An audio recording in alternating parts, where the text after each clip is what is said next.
Bon, merci.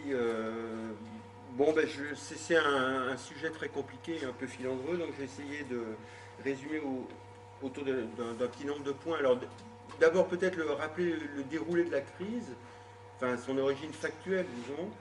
Euh, Elle provient euh, d'une espèce d'explosion de la bulle financière qui fonctionne de la manière suivante, quoi. En gros, l'endroit où ça a pété, c'est sur ce qu'on appelle aux États-Unis les subprimes, c'est-à-dire un système où les banques prêtaient de l'argent à des gens dont ils savaient à l'avance, ils étaient à peu près sûrs qu'ils ne pourraient pas rembourser.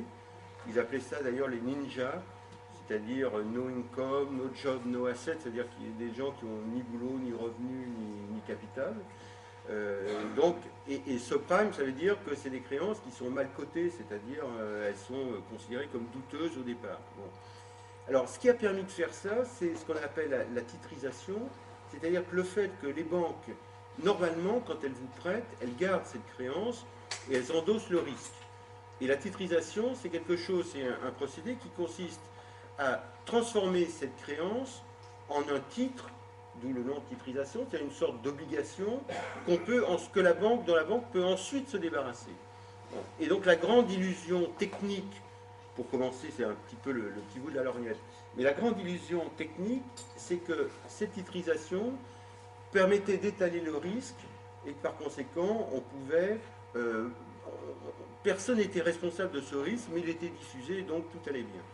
Et effectivement, tout allait bien pendant une période, c'est-à-dire que le point de départ, enfin, ce sur quoi portaient ces créances douteuses au départ, c'était le marché immobilier, c'est-à-dire que les gens s'endettaient pour acheter des maisons, et puis tout ça tournait bien parce que le prix des maisons augmentait, etc., et que le prix de ces maisons garantissait les gens contre l'impossibilité de rembourser leurs échéances.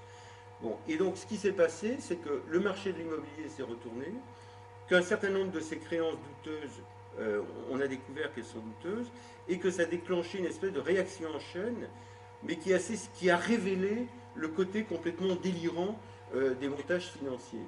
Et ce côté délirant, c'était d'une part l'idée que le risque pouvait disparaître parce qu'on le répartissait, et ça s'est transformé en son contraire, c'est-à-dire que cette crise qui était finalement au départ, à son point de départ aux États-Unis, s'est diffusée à la planète tout entière.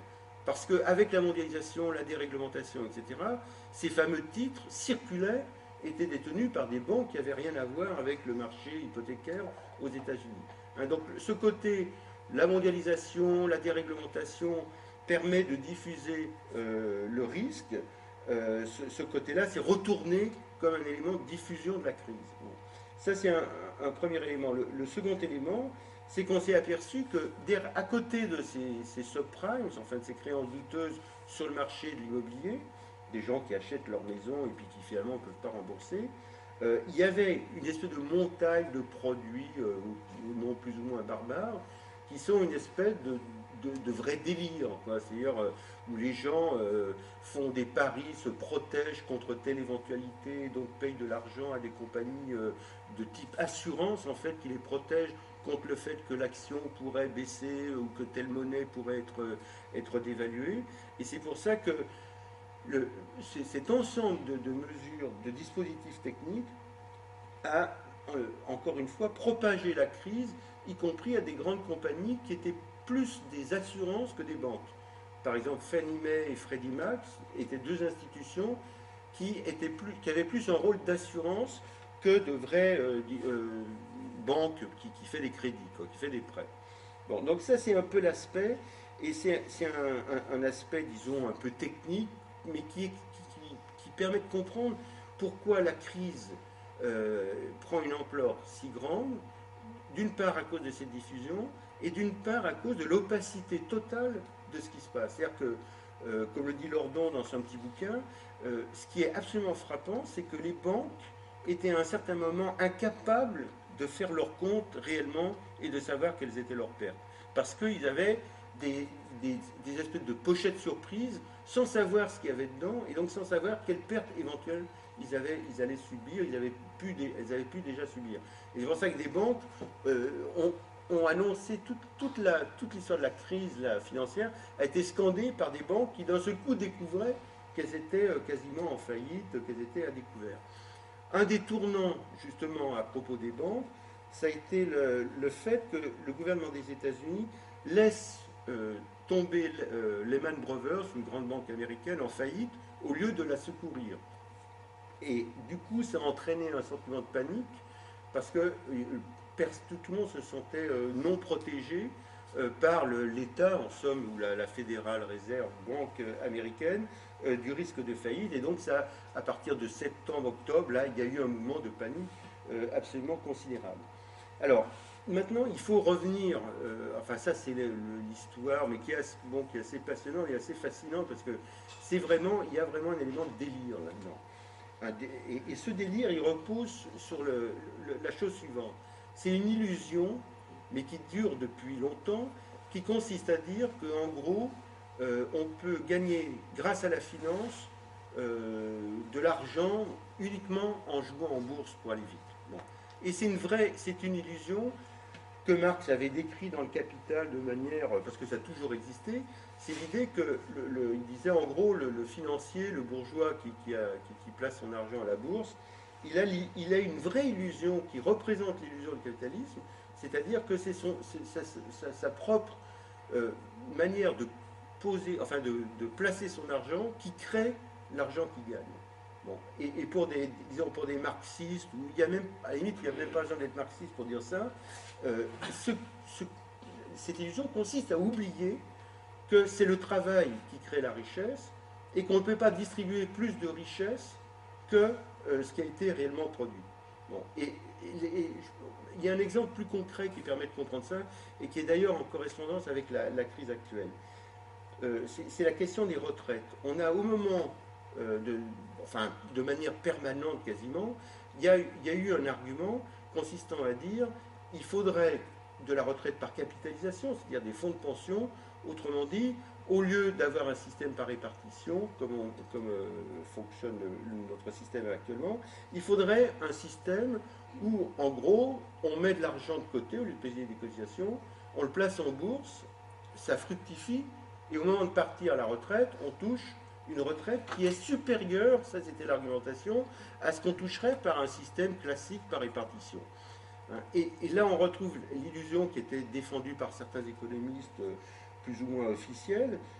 C'est l'idée, bon, le taux de croissance chaque année, c'est 2-3%. À la bourse, on peut gagner 15%. Donc, vous êtes bien bête de ne pas placer votre argent à la bourse. Et on jouait donc sur cette illusion qu'on peut s'enrichir à la bourse sans rapport aucun avec la richesse réelle qui est créée. Mais la réalité, bon, elle est arithmétique, elle est assez simple. C'est-à-dire, vous avez un gâteau, le gâteau augmente à une certaine vitesse, mettons 2-3% chaque année, toutes les parts du gâteau ne peuvent pas augmenter plus vite que ces 2 ou 3%. Donc si, c'est vraiment l'arithmétique simple, s'il y a des parts du gâteau qui augmentent plus, de 15% par exemple, ça veut dire que d'autres parts n'augmenteront pas ou voire seront réduites d'une année sur l'autre. Bon.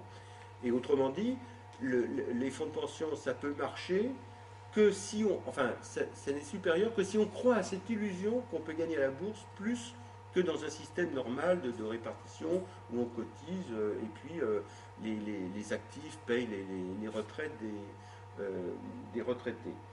Et alors, quand ça. Alors, mais évidemment, cette illusion, à certains moments, elle disparaît, elle tombe, et on a une crise. Bon. Et justement, d'ailleurs, parmi les personnes les plus frappées par cette crise plus directement, notamment aux États-Unis ou en Angleterre, c'est justement les retraités. C'est-à-dire les gens dont la retraite dépendait en somme des cours de bourse. Hein, et vous avez maintenant le phénomène de salariés aux États-Unis qui vont essayer de repousser le plus tard possible le jour où ils prendront leur retraite, parce qu'en somme, ils sont obligés d'espérer que la bourse va remonter puisque leur retraite est indexée sur les cours de bourse.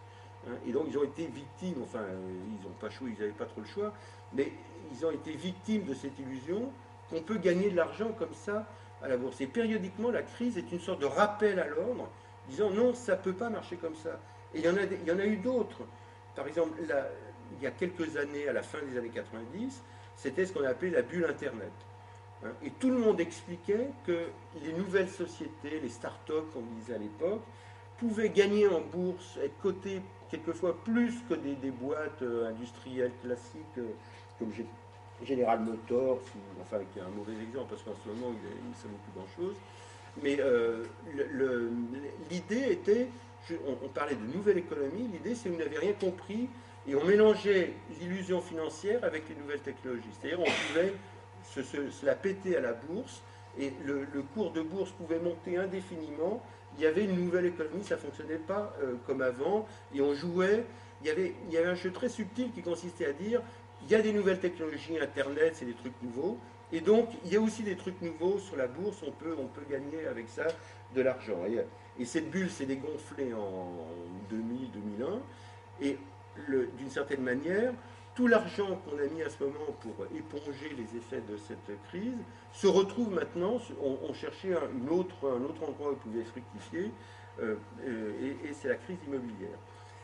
Et alors, maintenant, le fond de cette chose, mais qui est, à mon avis, enfin, sur lequel en tout cas j'insiste parce que ça me semble ultra important, c'est qu'il y a un lien entre la finance et la répartition du revenu entre le capital et le travail. C'est-à-dire que la finance s'alimente, en gros, du fait que partout dans le monde, pratiquement, dans la part du gâteau, justement, ce qui revient aux salariés qu'ils produisent baisse. Bon. Donc la part des salaires baisse. Alors évidemment, la part des profits augmente, mais dans cette part des profits, on pourrait dire les bons profits, entre guillemets, qui s'investissent, augmentent pas. Et donc, en gros, si vous voulez, il y a un transfert, un transvasement des salariés vers les actionnaires, et c'est ça qui alimente la bulle financière.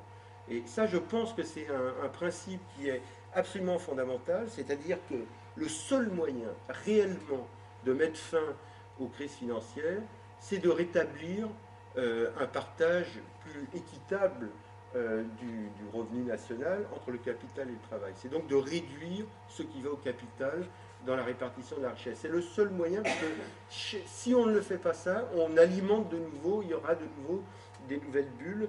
Et je pense que là, c'est vraiment le point où, disons, une économie marxiste ou hétérodoxe, etc., fait la jonction entre la question sociale, c'est-à-dire comment se répartissent les revenus, et puis c'est cette crise financière qui apparaît comme une espèce de machin qui se greffe par-dessus. Bon, ça c'est... Et en plus, c'est un point ultra important maintenant, parce que, enfin, j'y reviendrai un peu, mais c'est cette idée qu'il y aurait le bon capital, enfin, c'est le discours que Sarkozy a fait à Toulon, où il a distingué le bon capitaliste, celui qui investit, qui innove, le capitaliste d'entreprise, comme il dit, et puis le mauvais capitaliste, la finance qui est délirante, etc. Bon. Et ça, c'est ultra important. Si on fait le lien avec cette question de répartition des revenus, on s'aperçoit que ces deux capitalistes sont complètement imbriqués et n'en font qu'un. Par exemple, toutes les entreprises, les grosses entreprises industrielles, que ce soit Renault ou d'autres, ou les sociétés pétrolières, ont une partie d'activité financière extrêmement importante. C'est-à-dire qu'elles achètent des actions, elles sont elles-mêmes des agents financiers. Donc l'idée de dire il y a de deux côtés les bons capitalistes qui investissent, qui produisent, etc., puis de l'autre la finance qui leur pompe en somme des revenus, est complètement contraire à la réalité, mais c'est un point qui a des applications politiques très claires. Parce que dans un cas, on a tous ces discours à la Sarkozy qui disent on va éliminer ce qu'il y a de mauvais, c'est-à-dire la finance, et on va garder ce qu'il y a de bon, c'est le capitalisme. Et l'autre, donc, on pourrait dire c'est un discours antilibéral d'une certaine manière. Et l'autre discours qui est anticapitaliste, sa cohérence repose justement sur l'idée que ces deux capitalistes, le financier, le productif, etc., n'en font qu'un, sont totalement imbriqués. Et que c'est parce que le productif surexploite les gens et qui ne sait pas quoi faire de cet argent qu'il y a un capital financier qui se développe. Alors, et ça, y compris, alors ce qui est étonnant, c'est qu'il y a des gens, par exemple Père Levade, l'ancien banquier là, du Crédit Lyonnais, ou Artus, l'expert de Natixis, dont Natixis apparemment n'a pas profité de ses conseils, parce que c'est une des banques qui a pas mal morflé ces temps-ci. Ils ont écrit des bouquins, donc c'est vraiment pas des critiques etc. Mais ils ont écrit des bouquins qui disent exactement ça. C'est-à-dire que le capitalisme n'a pas un capitalisme sans projet, un capitalisme qui fait du fric, mais qui n'investit pas et donc qui distribue des dividendes parce qu'il ne sait pas quoi faire de son fric. Ils le disent. Ensuite, alors évidemment, leurs recettes sont absolument ridicules. Ils parlent de régulation, de transparence, de contrôle, etc. Mais le fond de la question est bien là. Hein, c'est-à-dire que c'est dans les rapports capitalisme eux-mêmes que naissent la possibilité de ces crises financières. D'ailleurs, il y a historiquement l'ancien président de la Banque fédérale des États-Unis, qui était là au moment de la crise de 29, a écrit un bouquin, il y a un journaliste qui a retrouvé ça, mais qui était assez hallucinant parce qu'il disait exactement ça. Il disait la crise est née du fait qu'il y avait trop de profits. Bon, et qu'il n'y aurait pas eu de crise, l'économie aurait été plus stable s'il y avait eu une répartition plus égalitaire des salaires et des profits. Bon, point suivant, la récession, où est-ce qu'on en est, etc. Donc on en est dans une période où la crise proprement financière se transmet à ce qu'on appelle l'économie réelle, c'est-à-dire l'économie de la production, de l'emploi, etc. Donc aux États-Unis, on voit le chômage qui remonte à toute berzingue, des grandes entreprises industrielles comme General Motors que je citais tout à l'heure, qui sont en quasi-faillite, quoi. Bon, leur action est tombée très bas. Et ensuite, alors, cette crise, ensuite, elle a des fondements matériels. L'immobilier, c'est par définition effondré et s'effondre pratiquement dans tous les pays. Donc ça déjà, c'est l'économie réelle. Bon, on arrête de construire des maisons parce qu'on sait qu'on ne les vendra plus, donc ça fait déjà baisser ça. Bon, ensuite, il y a eu ce qu'on appelle enfin, credit crunch, c'est-à-dire le blocage du crédit qui fait... bon. Et puis, alors surtout, alors ce qui est important, et ça c'est là ce qui permet de dire que cette récession est très grave et qu'elle est durable, c'est que tout aux États-Unis, qui est quand même un moteur important dans l'économie mondiale, reposait sur le surendettement, c'est-à-dire sur le fait que les gens s'endettent pour consommer et s'endetter y compris à l'extérieur, puisque les États-Unis avaient un énorme déficit extérieur, commercial, financier notamment par les pays émergents, dont la Chine. Bon, et alors ce dont on peut être sûr, parce que les prévisions c'est compliqué, mais ce dont on peut être sûr, c'est que ce modèle ne peut plus fonctionner. C'est-à-dire qu'on ne voit pas les ménages américains là, dans la situation où ils sont se remettre à s'endetter pour consommer. Bon. Et ça, c'est un facteur de blocage absolu, c'est-à-dire c'est un modèle de croissance qui ne peut plus fonctionner. Bon, qui ne peut plus fonctionner de la même manière et dont on ne voit pas très bien comment il pourrait fonctionner autrement. C'est-à-dire que pour fonctionner autrement, et d'ailleurs c'est tout le problème d'Obama finalement, c'est qu'il faudrait réduire, mais brutalement, enfin je dirais, les inégalités énormes de revenus qu'il y a aux États-Unis. Et ça, bon, toute la question est de savoir s'il a envie, s'il est capable, etc., de le faire au degré suffisant. Évidemment, il va réduire un peu les inégalités, mais elles sont d'une profondeur absolue. Bon, et donc, dans l'état actuel des choses, la récession se communique parce que ce modèle ne fonctionne plus. Ensuite, ça se communique au reste du monde, et vous avez peut-être vu que, y compris en Chine, dont on disait qu'elle protégerait l'économie mondiale de la récession, y compris en Chine, maintenant elle subit le contre-coup parce que la Chine vend aux États-Unis, en Europe, etc. Et à partir du moment où les États-Unis et l'Europe sont un peu en berne, eh ben, la Chine en subit le contre-coup. Donc il y a une transmission de la sphère financière à l'économie réelle et, disons, une espèce d'effondrement dont on disait qu'elle protégerait l'économie mondiale de la récession, y compris en Chine. Maintenant, elle subit le contre-coup parce que la Chine vend aux États-Unis, en Europe, etc. Et à partir du moment où les États-Unis et l'Europe sont un peu en berne, eh ben, la Chine en subit le contre-coup. Donc il y a une transmission de la sphère financière à l'économie réelle et, disons, une espèce d'effondrement du modèle qui avait fonctionné tant bien que mal jusque-là. Et donc, l'hypothèse qu'on peut faire, qui est que c'est une grosse récession, et c'est une récession qui va aller dans un scénario à la japonaise. Bon, les économistes font cette comparaison, parce qu'il y avait une crise du même genre au Japon au début des années 90, dont ils ne sont pas sortis pendant 10 ans. Pendant 10 ans, ils ont une croissance à peu près nulle. Et donc, il a fallu éponger, en somme, tout le fric qu'on avait injecté pour faire sortir, pour sauvegarder les banques, pour faire exploser complètement le système. Et on est plutôt dans cette hypothèse-là, à savoir que ça va être étalé pendant très longtemps. Parce qu'au fond, et c'est ça en résumé, le seul moyen réellement de faire autre chose, ça serait de relancer les salaires, les budgets sociaux, etc. C'est-à-dire de trouver d'autres moteurs de l'activité économique que le profit, que les profits bancaires, boursiers, etc. Bon, et ça, évidemment, personne dans les classes dirigeantes, dans les gouvernements au pouvoir n'est prêt à le faire. Alors, bon, on peut arriver pour voir en France ce qui est fait. Si on prend un tout petit peu de recul, il y a d'un côté, et c'est ça qui va faire mal pendant une période assez longue, il y a un écart qui est absolument monstrueux entre, d'un côté, le fric qu'on a trouvé pour sauver les banques, qui sont des sommes absolument considérables, et la politique et l'absence de fric pour tout ce qui est utile d'un autre côté. Et l'argument qui fait mal à la droite en ce moment, c'est dire, ok, il y a du fric pour les banques, mais tout ce qui est social, enfin l'emploi, etc., il n'y a plus de fric. Et c'est ça qui fait problème. Et il faut dire qu'ils sont particulièrement caricaturaux. C'est-à-dire que, je ne sais plus qui, c'est dans Marianne, un journaliste qui s'est amusé à mettre bout à bout un certain nombre de propositions. Vous êtes en pleine crise. Il y a le chômage qui va remonter. Et qu'est-ce que vous proposez? Il y en a un qui propose distribution de stock options aux salariés. Enfin, je veux dire, c'est à mourir de rire, quoi. Enfin, quand la bourse s'effondre, on distribue des stock options, on dit qu'il faut les limiter, bon. Acquaillé, bon, il a retiré son truc, mais celui-là, il proposait une amnistie pour tous les gens qui étaient partis en Suisse ou en Belgique pour ne pas payer d'impôts en France. Bon. Et donc les faire revenir et retrouver de l'argent comme ça. Et puis les autres, alors c'est sur le travail, et c'est ça où on va voir la contradiction.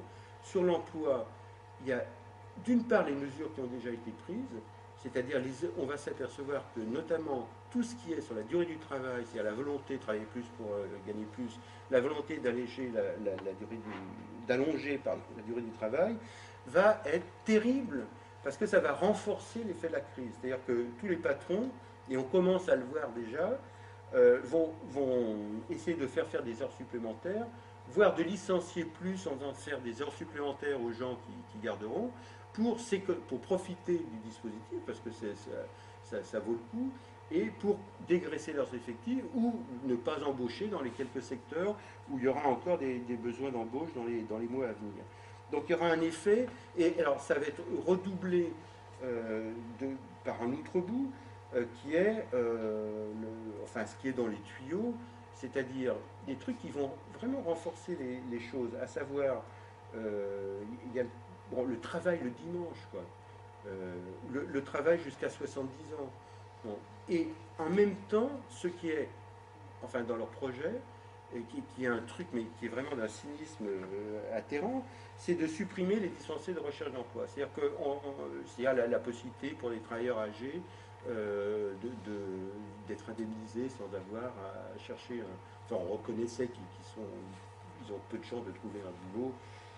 Et donc, ce dispositif qui coûte relativement cher, trouve l'État, devrait être supprimé. Bon, plus un peu de fric pour les PME et le retour aux emplois aidés, bon, qui est la solution vraiment quand on a tout essayé, etc., de créer 100 000 emplois aidés, contrairement justement, enfin, qui est une espèce d'aveu que le truc travailler plus pour gagner plus ne fonctionne pas. Et alors, dans cette... l'autre aspect de ces politiques qui sont menées, on peut le trouver symboliquement sur un point récent. C'est, on a filé du fric pour sauver les banques. Et il y a tout un débat pour savoir, mais est-ce qu'on pouvait vraiment faire autrement? Bon, c'est pas complètement... Alors, je vais peut-être me faire engueuler, mais c'est pas complètement absurde de dire que si on laissait péricliter toutes les banques, par des effets boule de neige, ça allait foutre en l'air l'économie de manière encore plus forte que ce qu'il y a. Bon. Donc, c'est pas si simple. Mais, alors, on peut dire reconnaître, oui, il fallait éponger les banques. Mais il y a plusieurs manières de le faire. Et la manière qui a été choisie, c'est d'injecter le fric avec l'idée qu'on n'allait surtout pas regarder ce qui va se passer avec ce fric. Hein, c'est-à-dire sans contrepartie. Et là, à mon avis, ce truc est ultra important. Pourquoi? Parce que, d'une part, il fait apparaître le ridicule de la chose, parce qu'il se trouve que les banques reçoivent du fric, mais ne prêtent pas plus pour autant. Et que Sarkozy a décidé, mais c'est un truc, mais c'est de la bande dessinée, quoi. Il a décidé de demander au préfet d'aller veiller à ce que les banques distribuent les crédits. Mais c'est complètement absurde. Enfin, je veux dire, c'est même un aveu, une reconnaissance du fait qu'on s'est planté, parce que l'occasion était formidable, justement, de mettre des conditions. C'est-à-dire de dire aux banques, OK, on vous file du fric parce qu'on n'a pas envie que tout s'effondre, mais toc, toc, toc, voilà, il y a de nouvelles règles du jeu. Vous ne pouvez plus faire les cons sur les marchés avec les produits dérivés, les trucs comme ça. Vous n'avez plus le droit de faire des transactions avec les paradis fiscaux. D'ailleurs, la plupart des banques françaises ont des filiales dans les paradis fiscaux, donc ça fait rigoler quand Sarkozy attaque spécialement Luxembourg. Il ferait mieux de regarder, de balayer chez lui. Et d'une certaine manière, ça révèle, et à mon avis, politiquement, là, il y a quelque chose d'important. Pour l'instant, les gens sont un peu tétanisés. La crise, c'est ce truc à grand spectacle, on ne comprend rien, c'est très technique. Bon. Mais il y a un moment où tout le baratin de Sarkozy va entrer en contradiction avec ses faits réels. Pour l'instant, ce qu'il fait, il fait le zouave au niveau européen, au niveau des États-Unis, mais il n'en sortira rien. Et donc là, les contradictions qu'on va voir apparaître, c'est le fait qu'il fait, il fait des grandes déclarations sur la régulation, le capitalisme financier qu'il faut encadrer, etc. Mais en pratique, il reconnaît au bout d'une semaine qu'il n'a pas pris les bonnes mesures pour le contrôler, puisqu'il faut faire appel au préfet. Donc ce genre de truc est complètement, comment dire, ravageur. Et l'autre élément, ça va être dans les choix budgétaires, c'est-à-dire, et dans les réformes, c'est-à-dire que par exemple, il demande au niveau européen, Sarkozy se distingue par l'idée d'un plan de relance concerté. Hein, c'est-à-dire qu'il faudrait qu'il y ait un gouvernement économique européen qui se mette d'accord pour relancer son économie, etc. Bon, il y a un culot monstrueux à faire ça. D'une part, il le fait parce qu'il sait que les autres, de toute façon, ne seront pas d'accord. Donc il en tirera les bénéfices en disant, vous voyez, j'ai proposé un truc, les autres n'ont pas voulu. C'est ça la technique. Mais le côté complètement délirant du truc, c'est que lui ne le fait pas chez lui et qu'il a un budget qui est ultra restrictif. C'est-à-dire que l'année prochaine, il va continuer à vouloir supprimer des postes de fonctionnaires, il va continuer à pressurer les budgets sociaux, il ne va pas augmenter le SMIC ni les minima sociaux pour éponger les effets de la crise. Donc il y a une espèce de contradiction totale qui, pour l'instant, où on le voit, c'est un peu du spectacle, mais quand on va constater les mesures, à mon avis, il y a un risque de déconsidération totale de Sarkozy. Et je pense que là-dedans, il y a une dimension politique ultra importante. C'est-à-dire que là, on va voir concrètement ce que ça veut dire que les politiques sarkozystes, parce que d'une certaine manière, l'idée générale, c'est que toutes les réformes qui ont été prises jusqu'à présent vont aggraver, vont redoubler les effets de la crise. Que la crise sera encore pire avec les mesures néolibérales qui ont déjà été prises que ce qu'elle aurait été avant. Bon, et ça, c'est un point super important à mettre en avant. Alors, autre point mais qui est compliqué et un peu décevant même, c'est que si on prend un peu de recul, c'est quand même un fantastique aveu d'échec idéologique ce qui est en train de se passer. C'est-à-dire que pendant des années, on nous a bassinés en disant que la flexibilité, la déréglementation, la mondialisation, c'était vraiment le top, c'était ce qui assurait l'optimum, le bonheur, etc. Bon. Depuis des années aussi, les intermondialistes, les marxistes, enfin les hétérodoxes, disaient ce truc-là est injuste socialement, c'est des inégalités, et en plus ça va péter. Bon, alors évidemment, on ne sait pas exactement quand et où ça va péter, mais je veux dire, toutes les critiques qui étaient faites avec une gamme, hein, depuis l'antilibéralisme, les gens un peu raisonnables, il suffisait quelquefois d'être raisonnable. Toutes ces critiques se sont bon, été confortées par la réalité. Et, euh, et là, je veux dire, c'est un truc qui, enfin, qui va être compliqué quand même pour eux de rejustifier un certain nombre de choses, et je pense qu'il faut vraiment appuyer sur ces aspects-là. C'est-à-dire que, je vais prendre deux exemples, enfin, qui sont un peu parallèles, euh, pour montrer que la période est un peu en train de changer. Par exemple, la Poste. Bon, alors ça c'est un truc très concret, il y avait un projet de privatisation qui s'appelait, enfin il ne fallait pas dire privatisation mais ouverture du capital, et on voit bien que maintenant ils sont très gênés. Hein, c'est-à-dire que l'idée que dans la circonstance présente, la grande idée pour développer la poste, etc., c'est d'en mettre en vente une partie sur la bourse. Bon, ça fait frémir, ça paraît pas très raisonnable dans la période actuelle. D'où l'espèce de valse hésitation de Guénaud et compagnie disant on retire, enfin ça se fera plus tard, etc. On ne sait plus trop où ils en sont. Mais on voit bien que des arguments idéologiques vont beaucoup moins passer. Et un autre symptôme, c'est qu'aujourd'hui, il est possible de nouveau de parler de nationalisation des banques. Bon, avec des raisons concrètes. Avant, quand on parlait de nationalisation des banques, d'abord, on utilisait des périphrases pour ne pas utiliser le terme, parce qu'on vous balançait toujours l'exemple du Crédit Lyonnais. Bon, vous voyez ce que ça a donné, etc. Maintenant, il est possible, y compris de revenir sur pourquoi ce n'était pas des vraies nationalisations des banques. Mais plus concrètement, plus concrètement, plus précisément, disons, on peut dire, voilà pourquoi il faut nationaliser. Il faut nationaliser pour contrôler l'argent public et son utilisation par les banques. Bon, et le seul moyen, c'est nationaliser, y compris, le seul moyen, c'est nationaliser toutes les banques, parce que si vous ne le faites pas, il y en aura toujours une qui va faire une espèce de variable de fuite où elle pourra faire ce que les autres auront été en fait de faire. Alors, maintenant sur donc, dans la situation où on est, qu'est-ce qu'on peut mettre en avant comme riposte? Parce qu'on est dans une situation qui est paradoxale.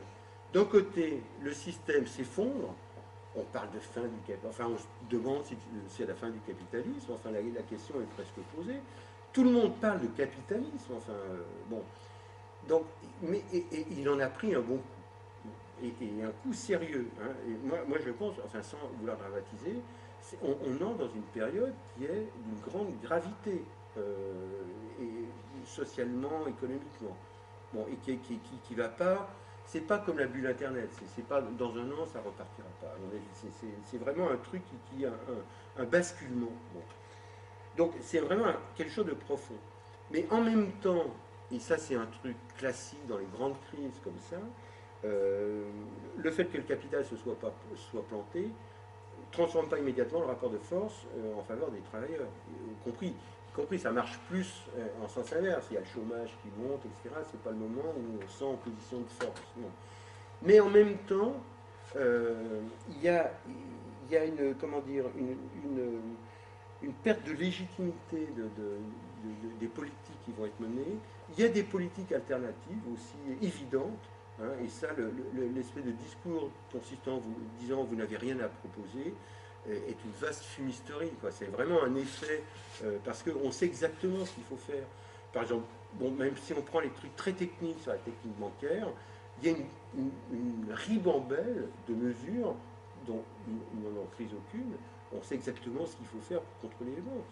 Il suffit de remettre des réglementations qui existaient dans les années 60-70. C'est pas non plus très sorcier. Et le vrai problème, c'est de montrer, en fait, toutes les solutions qu'on peut imaginer existent. Par exemple, sur l'augmentation des budgets sociaux pour éponger les effets de la crise, le fait d'interdire les licenciements, d'interdire le recours aux heures supplémentaires, etc. C'est des choses d'ailleurs qui sont passées à l'époque de Roosevelt après la crise de 29-30. Un des points importants qu'on a oublié, c'est que Roosevelt a interdit, a imposé une réduction du temps de travail avec maintien des effectifs sur place pour empêcher la crise de provoquer des licenciements toujours plus importants. Donc, je veux dire, on peut discuter, on peut voir, mais on a les éléments et on a en plus, du point de vue du financement, puisqu'on parle toujours de ça, on a une légitimité, un boulevard, enfin, qu'il faut élargir, qui est le suivant, c'est-à-dire, il n'est pas possible d'imaginer que l'année prochaine, on va licencier, bloquer les salaires et continuer à payer des dividendes au même tarif que les années précédentes. Bon, et donc là, il y a toute la réponse. Et ça renoue, enfin, ça fait le lien avec l'analyse, disons, un peu théorique des raisons de la crise. La vraie alternative, c'est de siphonner les dividendes.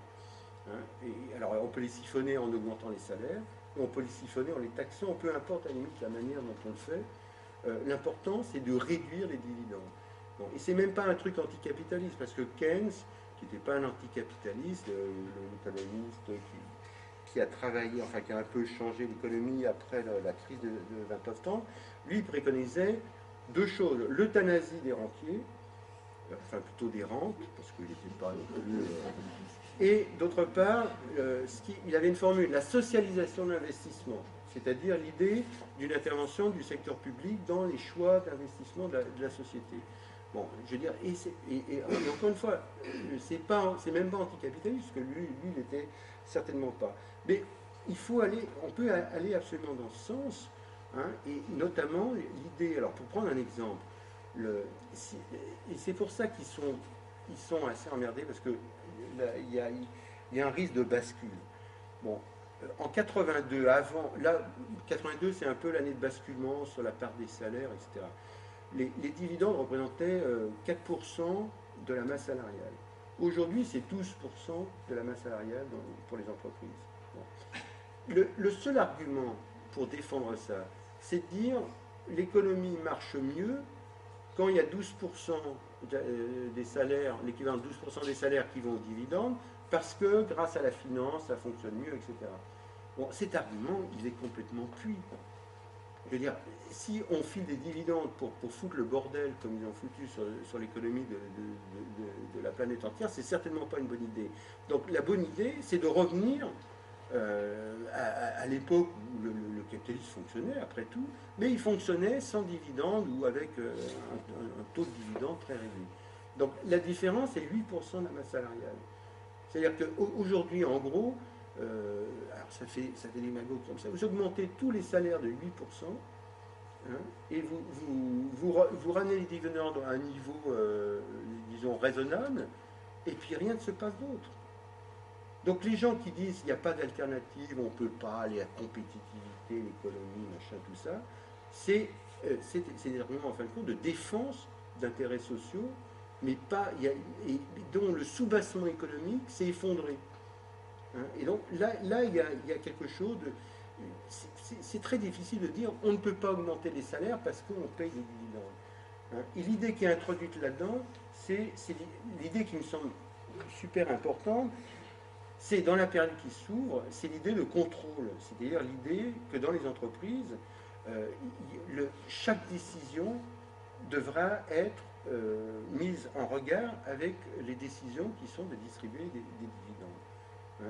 Et là, je pense qu'il y a autour de cet axe-là, mais qui a plusieurs facettes, parce qu'il y a aussi l'emploi, la réduction du travail, le recours aux heures sup, etc.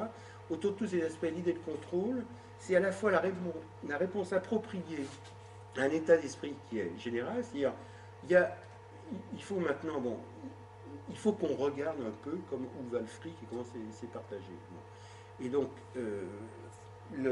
face à des annonces de plans sociaux, etc., l'idée de dire c'est pas possible que ça se fasse alors que les entreprises continuent à payer des dividendes, à faire des profits, etc., est une idée qui devient un axe réellement, non seulement de résistance, mais enfin, c'est l'axe autour duquel peut basculer la résistance aux plans sociaux, comme on dit, qui vont se généraliser là, dans les mois à venir, et puis une perspective qui n'est pas seulement de défense, mais qui revendique, qui s'appuie sur l'idée qu'on peut faire autrement et voilà comment on va faire. Hein, et qui est une réponse qui doit être globale. Ça, c'est la grosse difficulté quand on regarde tous les plans toutes les luttes contre les licenciements, entreprise par entreprise, elles sont affaiblies par le fait que, effectivement, les vraies réponses devraient être généralisées, qu'elles peuvent être appliquées entreprise par entreprise. Parce que si l'entreprise dans son coin baisse ses dividendes, c'est pas ça qui va régler la question, surtout si elle est au bord de la faillite. Donc il y a l'idée à la fois de globalité, mais qui tourne autour de ce droit de regard, de contrôle. Et je pense que c'est une idée qui peut, autour de laquelle on peut basculer à la fois enfin, de lutte défensive, disons, à des luttes offensives en disant voilà comment on peut faire au niveau de l'économie tout ensemble. Mais la grosse difficulté, alors bon, ça c'est la grosse inconnue, c'est la question de la globalisation des luttes. C'est-à-dire que là, personne ne sait réellement comment ça fonctionne, qu'est-ce qui peut entraîner ça, etc. Et donc c'est un peu l'inconnu, et c'est probablement ce qui fait peur également au gouvernement dans la période récente. Donc conclusion, les deux points importants, je crois, c'est enfin le premier, c'est enfin, sur l'analyse de la crise, c'est pas une crise seulement de la finance, c'est une crise du capitalisme et d'un capitalisme qui fonctionne comme il l'entend, c'est-à-dire en réduisant au maximum les salaires et les budgets sociaux et tout ce qu'il considère comme des coûts inutiles. Bon, c'est le vrai capitalisme. C'est celui à qui on a donné toute liberté de fonctionner. Et ce qu'on a devant les yeux, c'est pas un capitalisme gangrené par la finance, etc. C'est le capitalisme qui fonctionne tel quel. Et même si on va aller au fond des choses, les raisons pour lesquelles la finance se développe au lieu d'investissements normaux, enfin, dans la sphère réelle, comme on dit, la vraie raison, c'est celle-là. C'est qu'aujourd'hui, les besoins sociaux de l'humanité, et même les besoins environnementaux, ne sont pas rentables. C'est-à-dire que construire des équipements dans les pays du Sud, répondre aux besoins sociaux, créer des logements sociaux dans un pays comme la France, c'est pas rentable. Donc on préfère ne pas investir là-dedans parce qu'on perdra du fric et on place son argent à la bourse et puis on se donne l'illusion qu'on va gagner encore plus. Bon, c'est comme ça que ça marche. Et c'est le capitalisme. C'est le capitalisme sur sa racine, c'est-à-dire je ne produis que pour répondre à des besoins qui sont rentables. Sinon, je fais autre chose, donc de la finance. Donc l'idée de dire on peut, et c'est ça qui est l'idée qui permet de faire le passage, l'idée de dire on peut enlever la finance qui est mauvaise, et puis ça va revenir, ça va refonctionner normalement, est fausse. Parce que le système ne peut pas fonctionner autrement que comme il fonctionne, c'est-à-dire d'aller chercher ce qui est très rentable. Il trouvera toujours que ce n'est pas assez rentable. Donc de là, on est en train de passer, disons, d'une critique de la finance, etc., à une critique, à mon avis, qui est juste dans la période actuelle, peut-être à d'autres périodes c'était moins vrai, que c'est un capitalisme qui est ultra sélectif, disons, dans ses critères, et qui a plein de choses qui n'intéressent pas, et que nous, ça intéresse.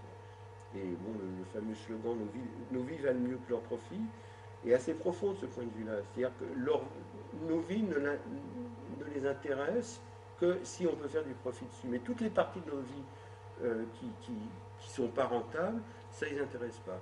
Et quand vous y réfléchissez, la rentrée, enfin pas la rentrée, mais cette période où on vit, la majorité de la population est encerclée par la régression sociale. Que ce soit l'emploi, les conditions de travail, les retraites, les services publics, la sécurité sociale, c'est l'encerclement total. Il n'y a pas un point où on peut dire ouf, ça va mieux, là au moins on vit mieux que. Enfin, en termes qualitatifs, quoi, je veux dire. C'est vraiment une offensive comme ça. Et donc, d'une certaine manière, moi, enfin, je suis. Bon, on peut dire, ok, les gens vont être écrasés, ça va être une société complètement atomisée, esclavagisée, mais aussi il y a un moment où on a l'impression que je veux dire, les conditions d'une explosion sociale sont réunies. C'est-à-dire que moi, enfin, c'est une situation qui est très ambivalente. Hein, c'est-à-dire, on en prend plein la gueule, mais d'un autre côté, à force d'en prendre plein la gueule, il y a un moment où il n'y a plus que l'explosion sociale sous des formes qu'on ne peut pas prédéfinir à l'avance, qui font que ça peut péter. Et ça peut péter avec une perspective en plus qui va au-delà de la résistance, mais de dire ça pourrait fonctionner autrement. Bon, et ici, il faut qu'on intervienne sur nos conditions de vie, les conditions de travail, etc., pour que ça fonctionne autrement. Et donc l'importance, enfin, l'insistance que je mets à cette idée de contrôle, c'est-à-dire que le fait de savoir si on va passer d'une lutte défensive à une lutte offensive, à mon sens, c'est s'il y a réellement cette idée de contrôle, de droit de regard, disant, bon, vous faites ça, nous, on veut faire comme ça. Bon, vous versez des dividendes, nous, on en verse moins et on augmente les salaires ou on embauche, par exemple dans les entreprises. Sur le budget public, c'est vous avez filé du fric aux rentiers en baissant leurs impôts, et ben, il faut les réimposer. Nous, on propose qu'ils soient imposés. Qui peut aujourd'hui dire que c'est une mauvaise idée de taxer les rentiers qui ont balancé leur fric dans l'économie casino? Personne, enfin je veux dire personne de raisonnable. Donc c'est ce genre d'idée qui est non seulement on lutte contre les réductions de postes, mais on met en avant des propositions. On trouve ça inadmissible que les rentiers ne payent pas des impôts, payent pratiquement plus d'impôts. Et d'une certaine manière, moi je termine là-dessus, mais d'une certaine manière, le gouvernement se rend compte de ça. Et sa technique, si vous observez bien, c'est sur chacun des points où il sent que ça fait mal, c'est de prendre une mesure qui symboliquement répond à la question, mais reste à la marge des choses. Donc on va par exemple faire tout un ramdam sur les niches fiscales, qui sont des vrais scandales, et on va réduire certaines niches fiscales. Donc il y a certains riches qui vont payer, enfin avoir moins de réduction d'impôts, possibilité de quasiment quelquefois de ne pas payer d'impôts du tout, mais en même temps on va maintenir ce qu'ils appellent le bouclier fiscal, qui est le truc de fond. Donc on va faire des trucs symboliques pour dire voilà, on a bien compris le problème, on va faire quelque chose. Et par exemple, dans le Canard enchaîné là, de ce matin, il y a, enfin, on prête à Sarkozy, en général, ils sont bien informés. L'idée Sarkozy qui demande autour de lui, il faut me trouver un banquier, je vais me payer un banquier. Bon, c'est faire tomber un banquier pour dire voilà, il va payer pour les autres, puis tous les autres sont tranquilles.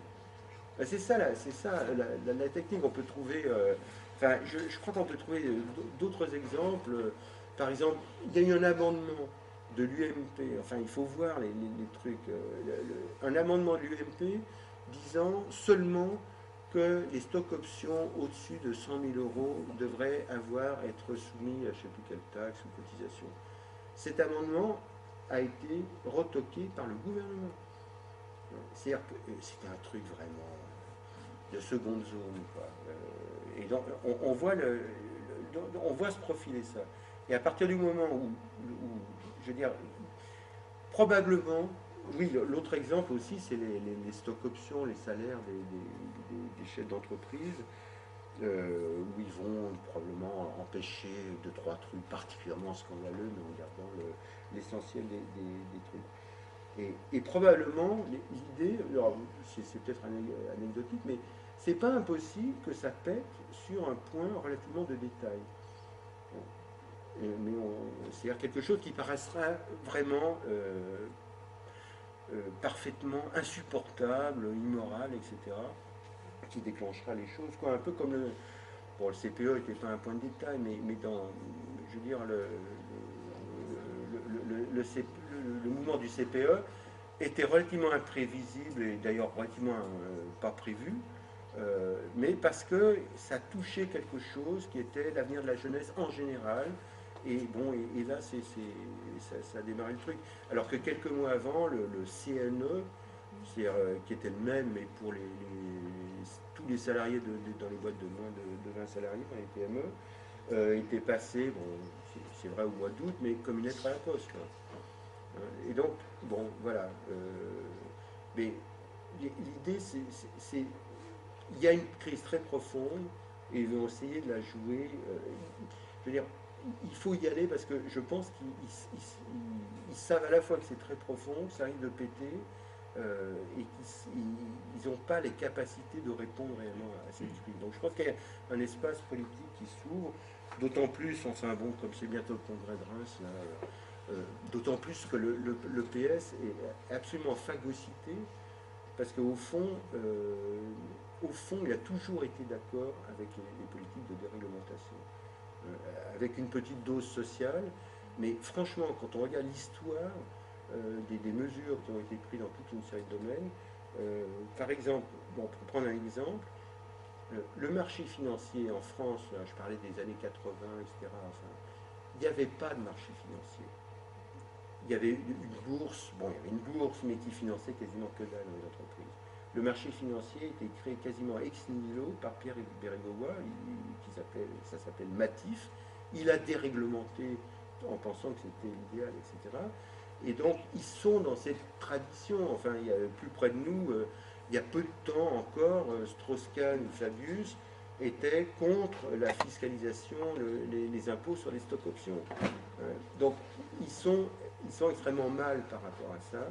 Et c'est pour ça qu'ils sont incapables de mettre en avant des choses tout à fait, des choses alternatives qui pourtant seraient faisables. C'est pour ça aussi, probablement, que la motion dite de gauche a eu plus de succès, un peu plus de succès qu'attendu au sein du PS. Voilà, je termine parce que je vais faire café de